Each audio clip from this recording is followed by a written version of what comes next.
Hi, this is Scott Arno with this week's security tip. Today we're going to ask that question, what is a botnet? A botnet is a group of computers that have been successfully attacked by malware that forces them to be remotely controlled through the internet. It can range from a few computers to millions of computers. And these computers, which are called zombies, are controlled by what is referred to as either a bot herder or a bot master, and they will control those computers without the owner's knowledge. Now, the computers, once co-opted into a botnet, can be used for a number of purposes, none of which are really good. One would be sending spam. You may notice when you get lots of these things, they're coming from addresses that look like they're unrelated to who's sending it, but they look like a person's address. Yeah, that person's in a botnet. They can also be used to steal data, and they can be used to disable a website with what's called the denial of service attack, which is when part or all of the computers in a botnet or even multiple botnets will hit a single website at the same time to just overwhelm its resources and take the site down. So how can you protect yourself from something like this? For starters, keep the software on your computer up to date. Because like all other malware, the malware that starts a botnet has to actually find a weakness to go after, and it's much more likely to have a weakness which has already been discovered. And once that weakness has been updated or blocked, the attack with the malware bringing that botnet will be blocked. Now, a great way to do this is to make sure every piece of software you have which can be set to auto-update is set to auto-update. If it takes care of the problem yourself, you don't have to think about it.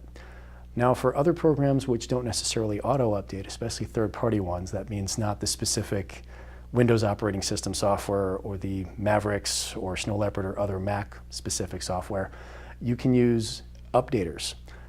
Ones that work well on Windows are the Personal Software Inspector from Secunia, which is S-E-C-U-N-I-A, and also File Hippo. And if you use a Mac, there's one called AppFresh, which also keeps the background programs up to date. Also, generally speaking, for most types of malware, including botnets, think before you click. If you see something that looks fishy, you don't need to click on it. If you get an email with I don't know, it has a message that makes no sense, but hey, click here. Don't click there, whatever you do. Don't open that attachment, etc., because this is where these things are hiding.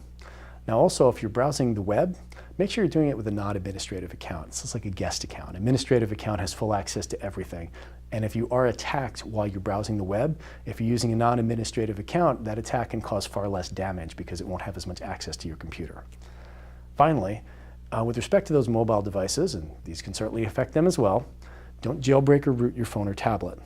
Jailbreaking refers to the Apple process of overriding the software set in place by Apple, which keeps the device not only controlled, but also keeps all its security settings in place. Rooting is the same process on an Android device.